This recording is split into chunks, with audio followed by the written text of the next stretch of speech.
حمد و صلات کے بعد مقتدر علماء کرام،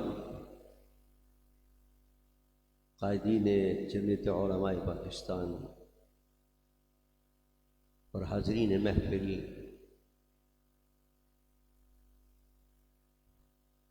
آج یہ محفل مبارک جامعہ انوار مدینہ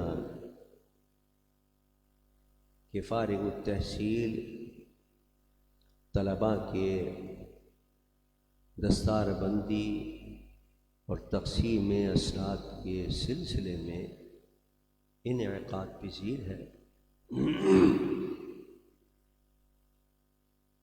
اس دارالعلوم کو جو لوگ چلا رہے ہیں، جو اس کا انتظام کر رہے ہیں، وہ بھی قابل مبارکباد ہیں، جو یہاں پڑھا رہے ہیں وہ بھی قابل مبارکباد ہیں، اور جو آج طلبہ یہاں سے قرآن پاک پڑھ کر جا رہے ہیں وہ بھی قابل مبارکباد ہیں۔ بالخصوص اس جامعہ کے محتمم علامہ قاضی عبدالقادر صدیقی صاحب آج یہاں خصوصی شرکت کر رہے ہیں۔ پیر طریقت سید شاہ محمد اسد اللہ صاحب جنیدی، علامہ شمیم الدین صاحب جو مرکزی جماعت اہل سنت کے امیر ہیں،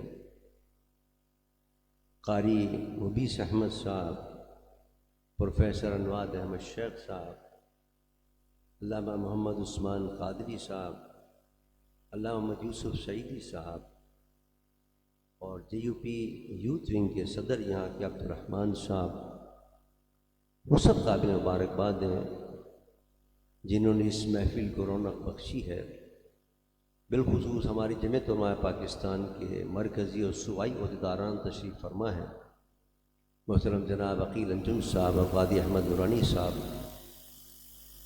اللہ میری، آپ کی، ان کی، سب کی حاضری کو قبول و منظور فرمائے، اور جو لوگ اس دارالعلوم کو چلا رہے ہیں، قرآن کی خدمت کر رہے ہیں، اللہ دنیا میں بھی اور آخرت میں بھی ان کو اس کی بہترین جزا عطا فرمائے۔ یہ قرآن پاک بھی کیسا تحفہ ہے اللہ کے رسول کی طرف سے حضور کی امت کو، کہ جس کو اگر آدمی صرف دیکھ لے تو دیکھنے کا بھی اللہ ثواب عطا فرماتا ہے، اگر اس کو پڑھنا شروع کرے، ناظرہ پڑھ رہا ہے، دیکھ کر پڑھ رہا ہے، تو حضور نے فرمایا کہ لا اقول الف لام میم حرف، میں یہ نہیں کہتا پورا الف لام ایک حرف ہے۔ سرکار نے فرمایا الف علیحدہ حرف ہے، لام علیحدہ حرف ہے، میم علیحدہ حرف ہے، علم کہتے ہی تمہیں 30 نیکیوں کا اللہ ثواب عطا فرما دے گا، ایک ایک حرف پر تمہیں 10 نیکی۔ اب آپ اندازہ کریں، اگر ایک آیت بھی آپ نے پڑھ لی تو اس ایک آیت کے اندر کتنے حرف آئیں گے، ایک ایک حرف پر اللہ تعالیٰ 10 نیکی کا ثواب عطا کرتا ہے۔ تو اگر روزانہ کوئی شخص پاو پارا پڑھ لے، آدھا پارا پڑھ لے، نہیں پڑھا جاتا تو کم سے کم ایک رکوع کی تلاوت کر لے، اس کے نام اعمال کے اندر کتنی نیکیاں ہو جائیں گی۔ صبح کے لے کے رات تک ہم کتنے گناہ کرتے ہیں، لیکن اگر قرآن کی صبح تلاوت کر لیں تو جب قیامت کے دن اٹھیں گے اور وزن اعمال ہوگا تو کم سے کم ہماری نیکیوں کے پلے کے اندر یہ ثواب تو ہوں گے، ورنہ گناہ ہی گناہ ہوگا۔ پھر اگر دیکھنا بھی ثواب، اس کو پڑھا اس کو بھی ثواب، اور اگر اس کو یاد کر لیا، حفظ کر لیا، تو پھر اس کا تو کیا مرتبہ ہوگا حفظ کرنے والے کا، اس کے والد کا یہ مرتبہ ہے۔ حدیث میں آتا ہے کہ قیامت کے دن اس کے سر پر تاج رکھا جائے گا جس کی روشنی سورج کی روشنی سے بھی زیادہ ہوگی۔ کیوں کہا والد کا؟ اس لیے کہ بچپن کے اندر آدمی کو خود ہوش نہیں ہوتا کہ وہ کون سی راہ اختیار کرے اور کون سی لائن کو انتخاب کرے، کیا پڑھے۔ وہ والدین ہوتے ہیں، اسکول میں داخل کر دیا، حفظ کرا لیا یا ناظرہ پڑھا لیا، جس طرح وہ ڈال دیتے ہیں بچہ ادھر ہی چلا جاتا ہے۔ اس لیے فرمایا کہ اگر بچے نے حفظ کیا ہے تو ظاہر بات ہے اس میں اس کے والد کا بڑا حصہ ہے کہ اس نے اپنے بچے کو وہاں پڑھنے کے لیے بھیجا۔ تکلیفیں ظاہر بات ہے والدین کو زیادہ ہوتی ہے اگر بچے کو اگر مار پڑے یا اس کو ڈانٹ پڑے تو، لیکن ماں باپ برداشت کرتے ہیں حفظ کے لیے، تو ان کا بڑا مرتبہ ہے۔ پھر اگر ایک آدمی قرآن پاک پڑھے، پڑھنے کے بعد اس کے معنی پر غور کرے اور معنی کو سمجھ کر پڑھ کر پھر اس پر عمل کرے، تو حدیث میں آتا ہے کہ اللہ تعالیٰ اس کے سر پر بھی تاج رکھے گا جس کی روشنی سورج کی روشنی سے زیادہ ہو۔ یعنی قرآن آپ دیکھیں کیسی رحمت والا ہے کہ دیکھنے سے لے کر پڑھنے تک اور پڑھنے سے لے کر سمجھنے تک اور سمجھ کر عمل کرنے تک کتنی رحمتیں اللہ کی نازل ہو رہی ہیں اس بندے پر۔ اور پھر سارا معاشرہ اگر قرآن پر عمل کرنے لگے تو پھر تو کیسا پاکیزہ معاشرہ ہو جائے۔ علامہ اقبال رحمۃ اللہ علیہ نے بڑی پیاری بات کی۔ علامہ اقبال کہتے ہیں کہ تو نمی دانی کے آئینے تو چیز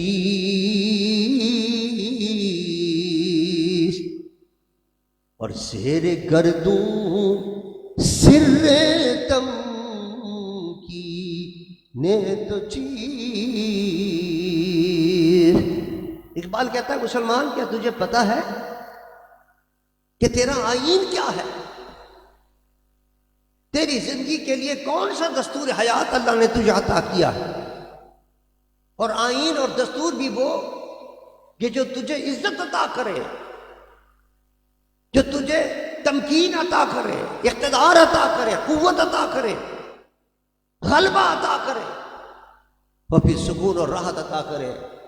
تجھے پتا ہے ایسا کون سا آئین ہے وہ تیرے پاس؟ اقبال کہتا ہے کتاب زندہ قرآن حکیم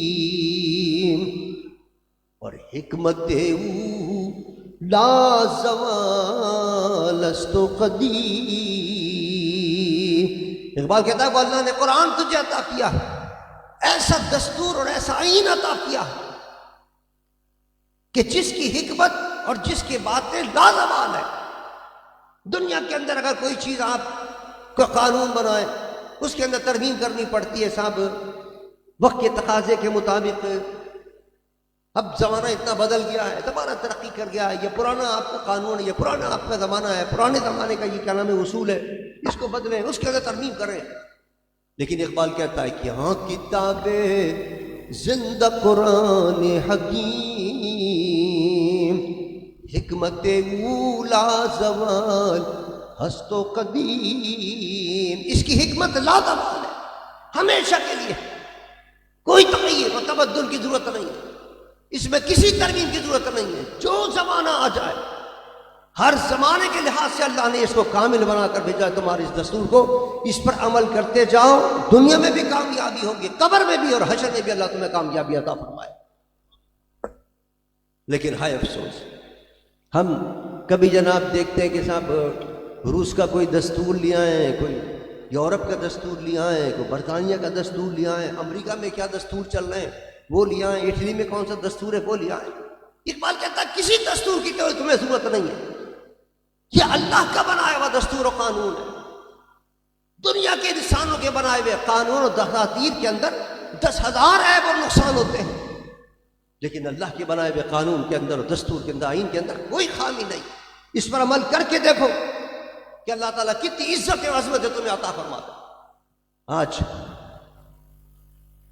مسلمان کس طرح قار مذلت کے اندر، کہیں غزہ کے اندر ظلم کے پہاڑ توڑے جا رہے ہیں، کہیں کشمیر کے اندر مسلمانوں کا خون بہایا جا رہا ہے، کہیں جناب پاکستان کے اندر دہشت گردی کا بازار گرم ہے، روزانہ خبریں آ رہی ہیں، اتنے ہمارے فوجی بھائی شہید ہو گئے، اتنے پولیس والے شہید ہو گئے، اتنے آدمی شہید ہو گئے، اتنے بسیں اغوا ہو گئی، صرف اس وجہ سے کہ ہم نے قرآن پر عمل کرنا چھوڑ دیا۔ امت مسلمہ قرآن پر عمل کرتی رہی. پھر قیصر و کسریٰ اس زمانے کے سپر پاور تھی، ان کے قدموں کے اندر تھی. حضرت عمر بن الخطاب رضی اللہ تعالیٰ کا دور حکومت، ایک لشکر بھیجا، اس نے فتح یاب ہو کے آیا وہاں سے، اللہ نے کامیابیاں عطا فرمائی. اور آج ہم ایٹم بم رکھنے کے باوجود ڈر رہے ہیں، جدری ترین اسلحہ رکھنے کے باوجود خوف زدہ ہیں اور بھیک مانگ رہے ہیں. کبھی اس ملک جاتے ہیں، کبھی اس ملک جاتے ہیں، کبھی اس سے کہتے ہیں اتنے فنڈ دے دو، اس سے کہتے ہیں اتنے فنڈ دے دو. ورلڈ بینک کے غلامی کر رہے ہیں. وہ اپنی شرائط رکھتا ہے کہ تمہیں ایسے نہیں دیں گے پیسے اگر لینا ہے تو ہماری شرائط پر عمل کرنا ہے. کیا شرائط ہے؟ پاکستان میں فحاشی پھیلاؤ، پاکستان میں عیاشی کا بازار گرم کرو، پاکستان کے اندر اسلام کے حق میں جو تم نے قوانین بنائے ان کو ختم کرو. آپ نے دیکھا نہیں؟ اللہ کے غضب کو دعوت دے رہے. 18 سال سے کم عمر کوئی شادی کر لے، پاکستان میں قانون بن گیا کہ آپ شادی نہیں کر سکتے. دلہن کو بھی سزا، دولہا کو بھی سزا، اس کے ابا کو بھی سزا، اور قاضی نورانی صاحب نے نکاح پڑھا دیا اگر اس کا تو اس کو بھی سزا کہ تم نے 18 سال سے پہلے کیوں نکاح پڑھا ہے. اب آپ بتائیے جرم نہیں، ظلم نہیں ہے؟ ام المومنین حضرت عائشہ صدیقہ رضی اللہ تعالیٰ عنہ جو پوری امت مسلمہ کی ماں ہے، قیامت تک آنے والی امت مسلمہ کی ماں ہے، اٹھا کر دیکھو کہ ان کی شادی کتنی عمر کے اندر ہوئی تھی اور کتنی صحابیات ہیں حضور کے زمانے میں ان کی شادی جو ہے وہ 18 سال سے کم عمر کے اندر ہوئی. تم کون آتے ہو اس پہ پابندی لگانے والے؟ لیکن نہیں، یہ ایجنڈا ہے باقاعدہ، یہ ایجنڈا ہے باقاعدہ کہ جائز نکاح پر پابندی لگا دو، اور 18 سال تک جب وہ اپنے قابو میں نہ رکھ سکے اپنے جذبات کو، تو وہ زنا کرتا پھرے، اور زنا کرتی پھرے وہ بچی، اس کو کوئی پوچھنے والا نہیں. اس کو تحفظ دے رہے ہیں، گناہ کو تحفظ دے رہے ہیں، زنا کو تحفظ دے رہے ہیں، اور نیکیوں کا کام ہے جو اسلام کے مطابق اس پہ سزائیں دی جا رہی ہیں. اس لیے پاکستان بنا تھا. ٹرانسجینڈر قانون کتنا خطرناک قانون ہے جس میں اپنی جنس تبدیل کر لیجیے آپ، کوئی پوچھنے والا نہیں. یہ ایک نہیں، پتہ نہیں کتنے قوانین ہیں جو اسلام کے خلاف پاکستان کے اندر بنائے جا رہے ہیں. پاکستان اس لیے تو نہیں بنا تھا، پاکستان تو اس لیے بنا تھا کہ قرآن کے احکامات کو نافذ کریں، قرآن کے احکامات پر عمل کریں.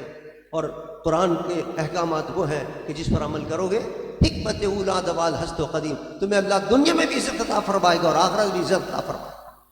کسی IMF کے پاس جانے کی ضرورت نہیں پڑے گی، کسی ورلڈ بینک کی دریوزہ گری کرنے کی ضرورت نہیں پڑے گی، اس کے در پر بھیک مانگنی نہیں پڑے گا، کسی حکومت کے ایوانوں میں جا کر ان سے بھیک مانگنے کی ضرورت نہیں ہوگی. لیکن عمل کون کرے؟ ان کو پتہ ہے کہ اگر ہم قرآن پر عمل کریں گے تو سب سے پہلے تو ہماری گردن پھنسے گی. کرپشن کے اندر پورے ڈوبے ہوئے ہیں، سر سے لے کے پاؤں تک ڈوبے ہوئے ہیں. سب سے پہلے تو ان کی گردن پھنسے گی کہ پیسہ لے کے آؤ. ابھی کے اندر کھڑے ہو کر قرآن پاک کی تلاوت بھی کرتا ہے، شبینوں میں کھڑے ہو کر قرآن کی تلاوت بھی کرتا ہے. اور پھر جب شبینہ ختم ہوتا تھا، جب تراویح ختم ہوتی تھی، ابھی میں قاری مغیث صاحب سے ذکر کر رہا تھا، صاحب حضرت قائد ملت اسلامیہ اس پارے کی پوری تفصیل بیان فرمایا کرتے ہیں، اس سے خلاصہ بیان کرتے تھے. اس پارے میں کیا کیا احکامات اللہ نے دیے اس کو بیان فرمایا، اور صرف بیان نہیں کرتے تھے، اس ملک کے اندر ان احکامات کو نافذ کرنے کی کوشش کیا کرتے تھے. ہماری جمعیت علماء پاکستان کی دستور اور ہمارا منشور 2 لفظوں کے اندر ہے کہ مقام مصطفیٰ کا تحفظ اور نظام مصطفیٰ صلی اللہ علیہ وسلم کا دفاع. یہ 2 ہمارے نصب العین ہے کہ پاکستان کے اندر حضور کے مقام کا تحفظ ہو، کوئی نگاہ اٹھا کر نہ دیکھ سکے، کوئی توہین نہ کر سکے، نہ حضور کی ذات پر، نہ حضور کے پیاروں کی ذات پر. اہل بیت اطہار ہیں، صحابہ ہیں، اولیاء کرام. یہ منشور کا پہلا حصہ ہے، اور دوسرا حصہ ہے نظام مصطفیٰ کا نفاذ. قرآن جو پیغام لے کر آئے اس، لیکن یہ میرے قائد کی حکمت عملی، اسے کہتے ہیں سیاسی بصیرت، کہ انہوں نے حکمت عملی کے تحت آج بھی اگر مسلمان ایک ہو جائیں، مذہبی طاقت ایک ہو جائے. تو میں نے ابھی جو پرسوں ترسوں کانفرنس بلائی تھی مولانا فضل الرحمان صاحب نے، مفتی منیب الرحمان صاحب نے، اور مفتی تقی عثمانی صاحب نے، تو اس میں نے یہی کہا، میں نے کہا یہ تو آپ آج کیا نام ہے اس کے ان قوانین کے خلاف آج جمع ہوئے ہیں. ہم نے تو آج سے کئی مہینے پہلے ملی یکجہتی کونسل کے پلیٹ فارم پہ اجلاس بلایا تھا، اور بالاتفاق تمام مسالک کے لوگ ہم نے موقف جو ہے وہ عوام کے سامنے رکھ دیا تھا اور حکومت کے سامنے رکھ دیا تھا کہ یہ سب کام جتنے آپ کر رہے ہیں یہ سب اسلام کے خلاف ہے اور دین کے خلاف ہے۔ میں نے کہا یہ کام تو ہم کر چکے ہیں، اب اس سے آگے کا کام آپ کیجئے، اس کا کوئی تحریک چلانے کا اعلان کیجئے۔ آپ کیا سمجھتے ہیں حکومت آپ کے کہنے میں مان لے گی؟ وہ آپ کی بات مانے گی، ٹرمپ کی بات مانے گی؟ وہ تو ٹرمپ کی خوشنودی کے اندر لگے ہوئے ہیں، وہاں سے ایک تعریف کا لفظ آ جاتا ہے اور یہ جناب پگھل جاتے ہیں، ساری کی ساری سب کچھ پاکستان کی معیشت کو بھی، پاکستان کے مفادات کو بھی، سب کو قربان کرنے کے تیار ہو جاتے ہیں کسی طرح ٹرمپ صاحب خوش ہو جائیں۔ تو وہ آپ کی بات مانیں گے؟ آپ یہ کہہ دیں نہیں صاحب یہ صحیح نہیں ہے اور ایسا مت کرو، تحریک چلانی پڑے گی اس کے لیے، عوام کو نکلنا پڑے گا اس کے لیے۔ بہرحال کوششیں ہماری جاری ہیں کہ تمام مذہبی قوتیں کو، اللہ نے بڑی طاقت دی ہے مذہبی قوتوں، اور میرے قائد کی یہی حکمت عملی تھی، خواہ وہ ختم نبوت کی تحریک ہو، خواہ وہ نظام مصطفیٰ کی تحریک ہو، جو تحریک بھی انہوں نے چلائی اس کے اندر تمام مسالے کے لوگوں جمع کر کے تحریک چلائی، اللہ نے اس کو کامیابی سے ہمکنہ کیا۔ آج بعض ساتھیوں کے عقل میں یہ بات نہیں آتی، ڈیڑھ کے علیحدہ چھوڑ کے جاتے ہیں، پھر نقصان اٹھا کے گھر واپس آتے ہیں، کئی سو لوگوں کو جناب شہادت کا جام پلوا کر۔ ایسا نہ کریں، خدا کے واسطے کہہ کے تھک گیا ان لوگوں کو، خدا کے واسطے اتحاد کرو، اتحاد برکت ہے۔ حدیث میں آتا ید اللہ علی الجماع، جماعت پر اللہ کا ہاتھ ہوتا ہے۔ آپ اگر چاہتے ہیں کہ اللہ کی مدد آپ کو ملے تو متحد ہو جائیے، واعتصموا بحبل اللہ جمیعا ولا تفرقوا۔ پھر دیکھیے اللہ کی مدد کیسی آتی ہے اور کتنی کامیابی آپ کو ملتی ہے۔ کسی مائی کے لال کی ہمت نہیں ہوگی کہ آپ کی طرف کوئی نظر اٹھا کر دیکھ سکے۔ طاقت، قوت، اجتماع کے اندر اللہ نے برکت رکھی ہے اس کے اندر۔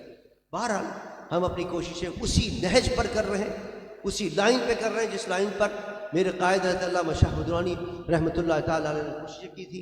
اللہ ہمیں اور آپ کو سب کو کامیابی عطا فرمائے، لیکن بہرحال آپ کو ہمارا ساتھ دینا کو اس معاملے کا، یعنی کہ آپ گھر میں بیٹھ جائیں کہ صاحب یہ اکیلے لڑ رہے ہیں۔ جمعیت علماء پاکستان کو مضبوط کریں، جمعیت علماء پاکستان کو منظم کریں۔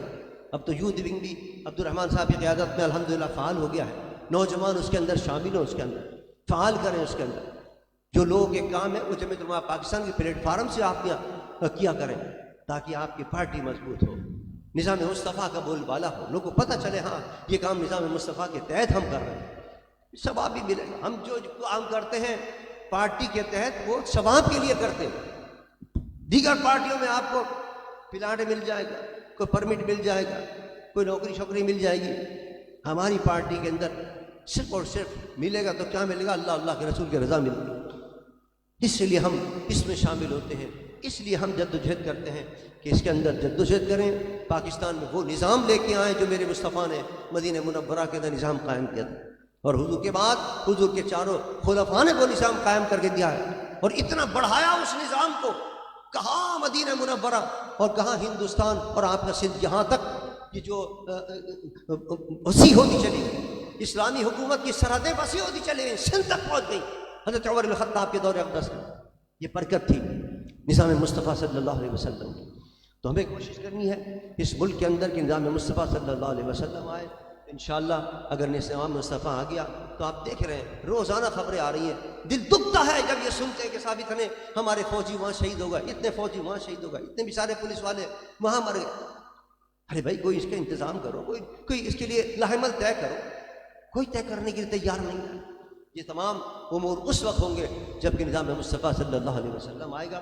اللہ ہمیں اور آپ کو سب کو توفیق عطا فرمائے کہ ہم اس ملک میں نظام مصطفیٰ کی عملی جد و جہد کریں، خالی دعاؤں سے نہیں آتا۔ اگر دعاؤں سے نظام مصطفیٰ آتا تو میرے مصطفیٰ جنگ بدر میں نہیں جاتے، غزوہ خندق میں نہیں جاتے، جنگ احد کے اندر نہیں جاتے۔ حضور نے خود شرکت فرمائی ہے، صحابہ نے جام شہادت نوش کیا، تب جا کر مدینہ کے اندر لوگوں نے بہاریں دیکھی نظام مصطفیٰ صلی اللہ علیہ وسلم۔ ہم اگر چاہتے ہیں کہ پاکستان میں نظام مصطفیٰ کی بہاریں، قرآن کا نظام آئے، قرآن اس لیے اللہ نے نازل فرمایا، ہم تو پڑھتے بھی نہیں ہیں۔ قرآن میں اللہ فرماتا ہے کہ قرآن شکایت کرے گا قیامت کے دن اللہ کی بارگاہ میں، اے اللہ انہوں نے مجھے چھوڑ دیا۔ کس طرح چھوڑ دیا؟ عمل کرنا چھوڑ دیا، پڑھنا چھوڑ دیا، تلاوت کرنا چھوڑ دیا، اس پر عمل کرنا چھوڑ دیا، سمجھنا چھوڑ دیا، پڑھنا چھوڑ دیا۔ ہمیں چاہیے کہ ہم قرآن پاک کی نہ صرف تلاوت کیا کریں بلکہ روزانہ صبح اس کا ترجمہ دیکھ لیا کریں، ترجمہ دیکھ کے پھر کوشش کریں اس پر عمل کرنے کی، تو انشاءاللہ ہماری زندگی بھی کامیاب اور کامرہ ہوگی، اور صرف دنیاوی زندگی نہیں، انشاءاللہ اخروی زندگی بھی اللہ ہمیں کامیابی اور کامرانی عطا فرمائے گا۔ وما علینا الا البلاغ۔